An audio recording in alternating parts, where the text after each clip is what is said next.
Welcome to this week's assembly. Now, I know at school this term you're thinking about Easter and perhaps doing some work on the Easter story, thinking about sacrifice, particularly Jesus' sacrifice when he gave himself up on the cross. And I'm going to tell you another story about someone's sacrifice today. Have you or do you recognize that picture? It's quite a famous picture. You might see it on birthday cards or little pictures in frames. You might see it on things in gift shops. I'm going to tell you the story behind that. Now, the story was set in the late 15th century. That's the late 1400s in Germany. Mr. and Mrs. Durer lived in a village a few miles outside of Nuremberg, and they had 18 children. Imagine that.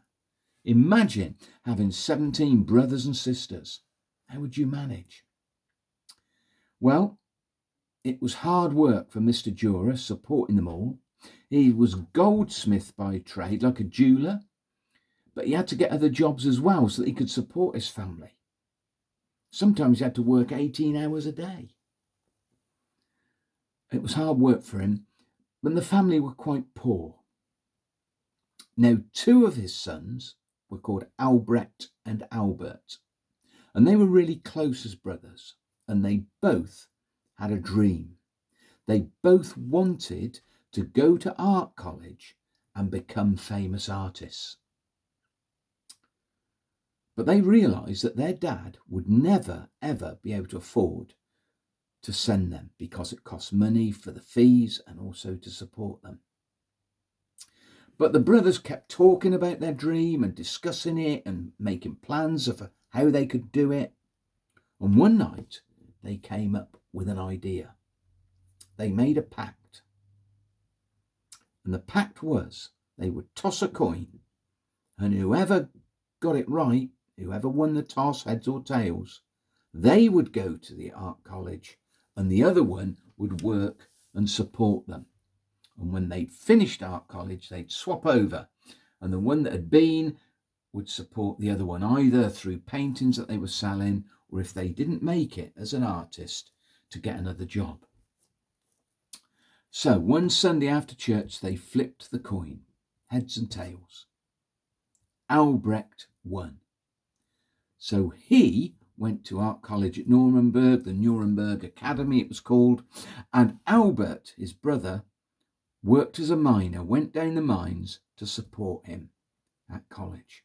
Now, Albrecht got on really well at college. He was really good, and he began very quickly to sell his artwork. He was even given commissions, which means rich people came to him and said, I would like you to paint this and I'll pay you this amount, or I'd like you to paint that and I'll give you this money. And actually, Albrecht became better off than his professors. And by the end of the 4 years of art college, Albrecht passed, and he was quite a well-known artist. And so, on coming home after 4 years at college, Mr. and Mrs. Durer threw a family party for him. So you imagine the big table, must have been a big table, for 18 of them, plus mum and dad around that table. Albrecht was the guest of honour because he passed his course and was becoming well known. He was earning quite a bit of money now. And it was a great time of family celebration. And towards the end of the meal, Albrecht stood up and said, I want to make a toast for my dear brother. And he said this, and now, Albert, blessed brother of mine, now it's your turn. You can go to Nuremberg to pursue your dream, and I will support you. All heads turned in eager expectation and looked at Albert, who was at the end of the table. There he sat with tears streaming down his face, shaking his head from side to side. He kept saying, no, no, no. He wiped away his tears and stood up. And he said, "No, brother, I can't go to Nuremberg. It's too late for me. Look what 4 years down the mines have done." And he held his hands up. He said, "Every bone in my fingers have been broken at least once.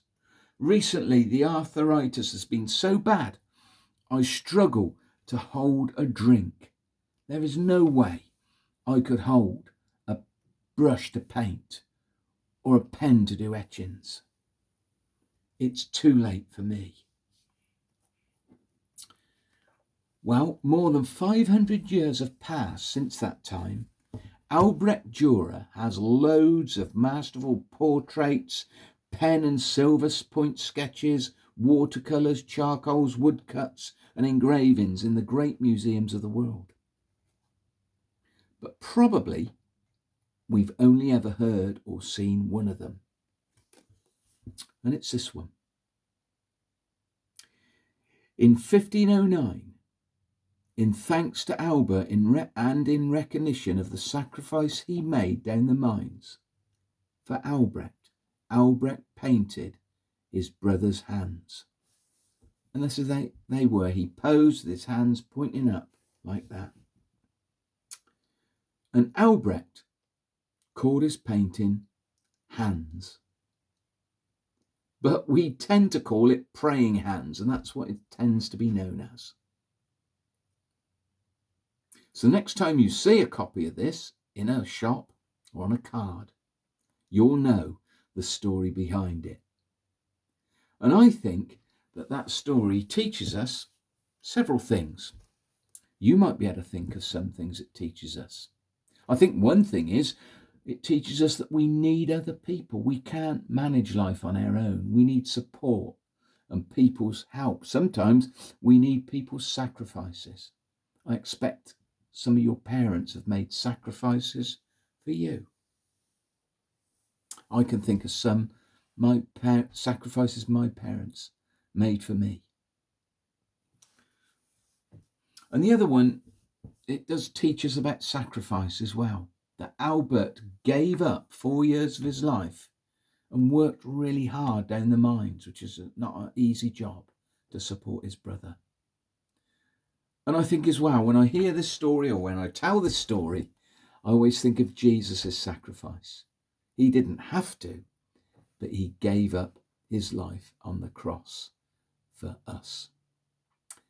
So, I hope you like the story of Albrecht and Albert and the story of behind the praying hands.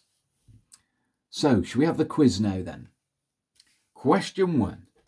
Which country was the story set? Which country? Not the town near Nuremberg. What was the country? Number 2. How many children did the Dürers have? This is a hard one. Number 3. What job did Mr. Dürer have? What was his main job? What dream did Albrecht and Albert have? What did they want to do? And number 5. How did they decide who went to art college? Albrecht went to art college. What job did Albert get? This is number 6, to support him. And number 7, how many years was the course?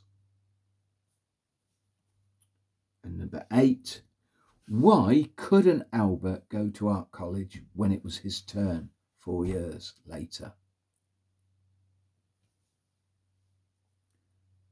Number 9, what is Albrecht's famous painting called?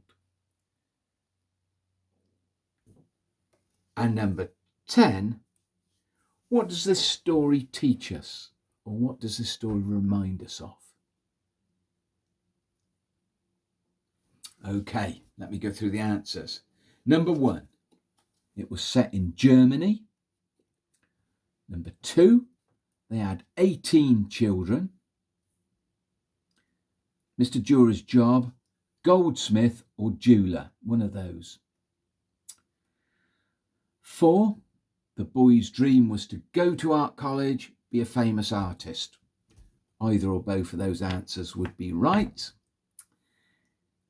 How did they decide who went to art college? Number 5, they tossed a coin, flipped a coin. What job did Albert get to support his brother? Miner, or down the mine. Number 7, the course was 4 years long. And why couldn't Albert go to art college? Number 8, you can write damaged hands. He couldn't hold a brush. It was to do with his hands were damaged because of the work in the mine. Number 9, what is the famous painting called? He called it Hands, but if you put praying hands, which is what people tend to know it as, would be a right answer. And number 10, what does the story teach us? You could say we need other people to help us. It teaches us about sacrifice. It reminds us about Jesus' sacrifice. Or you might be able to think of something else that the story said to you. You could always have a discussion in your class about the story if you wanted to. Anyway, great to see you all, and I hope you like the story. And look out for this picture when you go into card shops and gift shops. You might see it. Bye. Bye.